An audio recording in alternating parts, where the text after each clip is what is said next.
I'm just waiting to see if anyone will tie Ohtani together with Texas, and it was nothing but Brian Cashman. They did have on one reporter who said he spoke with 4 out of 5 general managers. Basically, the consensus amongst 4 out of 5 GMs is that Ohtani goes to the Dodgers. So, still didn't get any Texas love yesterday on the MLB Network. This is Sean, RJ, and Bobby, and this is the 6 a.m. Club. Thank you all for turning it on, leaving it on. We want one of you to win the Cowboys-Giants tickets that we give away during the 720 Expressway. But Mike Bassick has been telling us he thinks our number for Shohei is too high. And he's going off MLB trade rumors. And yesterday, MLB Network put that up, and they did have Shohei at about 45 a year, not the 50 that we were talking about. So I was like, hell yeah, even better. Even better. And you found the Shohei calculator. And by the way, Russo, he's like, I wouldn't touch Ohtani. And Brian Kenny, I think, was agreeing. He goes, it's never worked out. You give all that money to that type of free agent, it's never worked out. So Russo, Mad Dog, coward, at least. Yella, not following through on his word. Did he actually say Ohtani, or did Russo say something like Odani or something like that? I'm surprised he could even say Ohtani. Not know his name? He doesn't know anyone's name. He has like a mad speech. He butchers names. Like he can't say Kawhi. He says Kaiwi. He can't pronounce it. He can't pronounce these names. He just doesn't care. It's like doesn't care. So they did this on ESPN, like finding the true market value of Shohei Ohtani, and they basically use it by like, all right, the value of his four-seam fastball they have listed at $8 million. That alone, that's an $8 million value. They value his. They're valuing every little thing. The value of his sweeper sliders, $22 million. The value of his splitter, $5 million. The value of his batting average, $10 million. The value of his power, $20 million.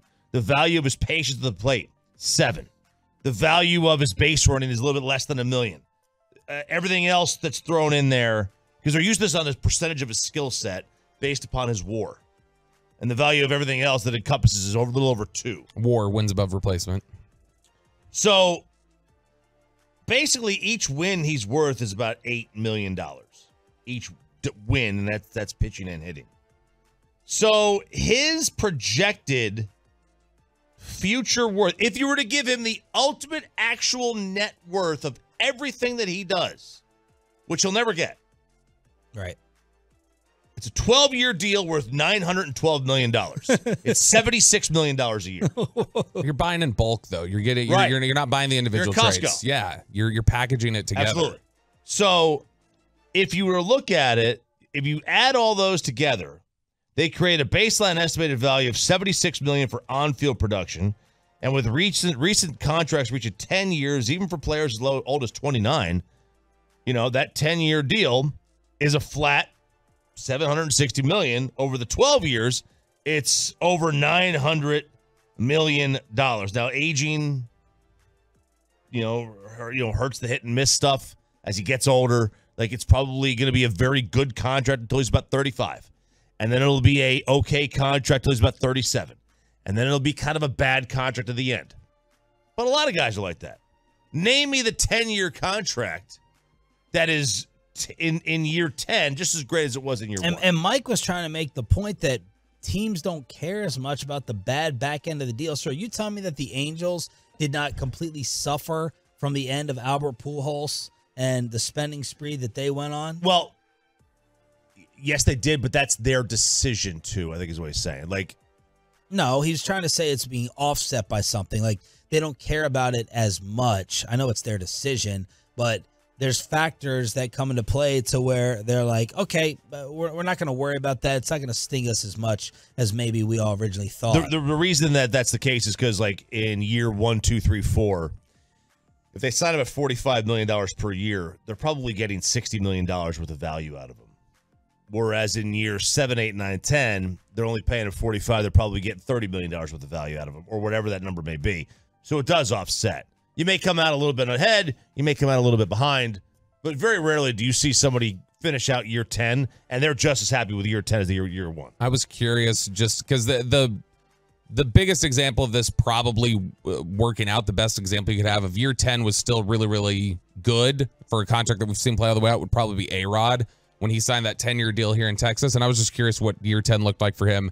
He was 34 years old. He hit 270 with a 506 slugging, 847 OPS, which is not bad. An 847 OPS for a guy at 34 is not bad. But, yeah, it's a far cry from the first 3 years of the deal where his OPS was over 1,000.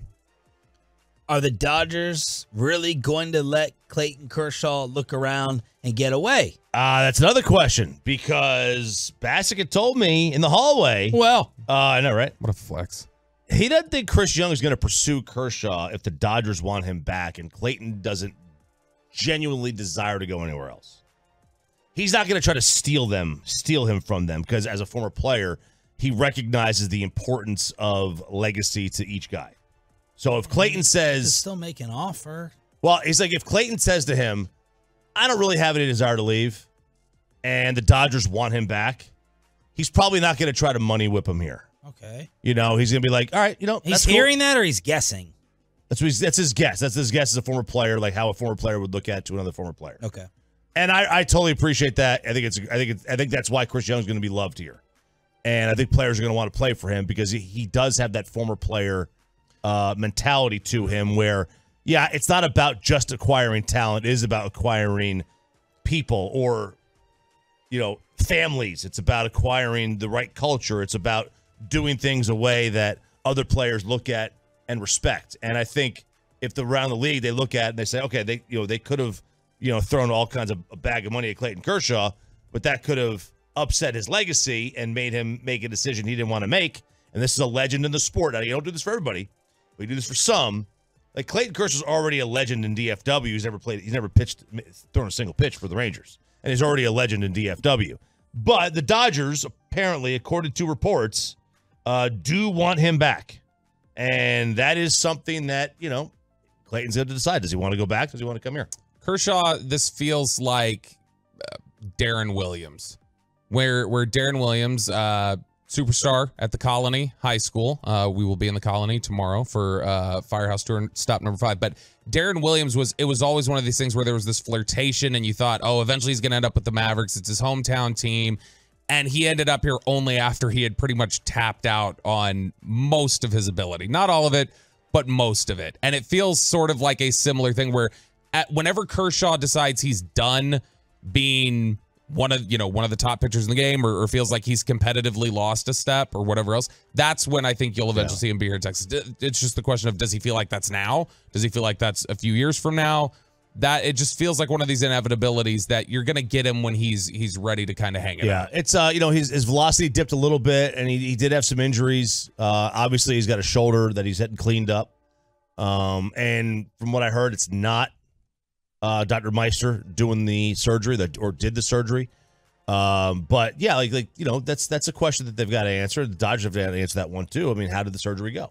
And now let's talk about what could be a major wild card. Trevor Bauer is available. Trevor Bauer is eligible to pitch next season in Major League Baseball. Last I checked, Trevor Bauer is a free man, so to speak. Last I checked, Ray Davis ain't worried about peer pressure. Why? You see a Pride Night around here? Everybody else got one. Look, everybody else got one in the sport. Major League Baseball took an all-star game away from Atlanta because they didn't like some of the rules in Georgia. Georgia? Ray Davis doesn't care. Ray Davis is like, oh, I'm going to run my organization the way I view it, how I want to run it, yada, yada, yada. But how different is, I understand what you're saying. So like what I'm saying is like. I know what you're saying. How different is the Pride topic versus Bauer's topic? Are they apples and oranges? They're totally apples and oranges. But what I'm saying is that if the rest of baseball has this sort of gentleman's agreement or whatever, or they're just trying to stay away from the PR, Ray Davis has shown that he doesn't care what the rest of the 29 teams do. He's going to do his own thing. Whatever he feels is best for the organization, for the community, for himself, for his wife, for ex-wife, or family wants him to do. I have no idea. That's what he's going to do. And if he's like, hey, if he's cool with Trevor Bauer, and the other 29 owners are like, no, he is persona non grata around here.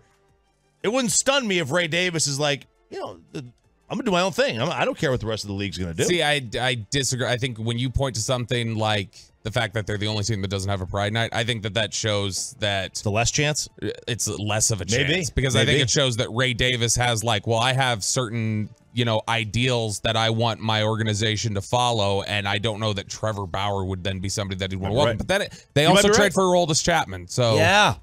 I mean, you may be onto something, and that's fine. Like if that's his decision, that's what he wants to do. That's fine. It's his team. He can run it how he wants. I'm just saying, like, Trevor Bauer's out there, and we brought up this big culture thing yesterday in avoiding Josh Hader.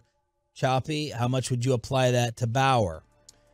You would have to apply a significant amount of that to Trevor Bauer as well. But where would you stand on that? You're out on Hader. He quit on his team. I'm out on Hader. He quit on his team. I don't remember Trevor Bauer quitting on his team. Oh, he's just apparently an insufferable jackass. Yes, but he makes great videos. Okay, his videos that the kids use for learning how to pitch. Oh, thank you for Sean clarifying. was terrified. Oh. Sean saw the Barrett Sports Media article flash before his eyes. Holy crap. Holy crap. Don't use that as a drop in the future. Bauer went 10-4 with a 2.76 ERA in Japan, 9-2 with a 1.97 over his last 15 starts. His fastball ticked up 1 mile per hour on average, hitting a max of 99 according to John Heyman. Roberto Belt, where do you stand on Chris Young reaching out and maybe trying to get this done?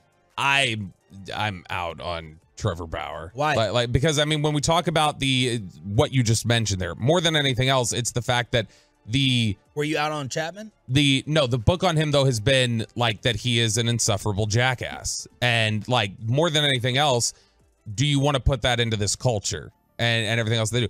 Chapman is again a little bit of a different story to me. Like Chapman is brought in as a reliever. He comes in for his 8th inning or until he puts one guy on base and then he gets taken out. 1 year deal. What about a 1 year deal? You said he likes 1 year deals. He loves 1 year deals. That's what he's always wanted. Now he did a 3-year deal, I think, with the Dodgers, but prior to that, he has always maintained that a 1 year deal makes the most financial sense for me. Look, dude, Trevor Bauer is a tremendous pitcher. He's a Cy Young candidate when he's on. Is he a kind of a wild card clubhouse guy? Maybe. I think it's more than that. He like the testimony is he is a jackass and he is a cancer. Yeah, because he's smart and he's one of those know-it-alls. That's a big issue with him. He's a know-it-all. But he was front and center calling out the Astros. Front and center. Let us know, Tolos, would you be in?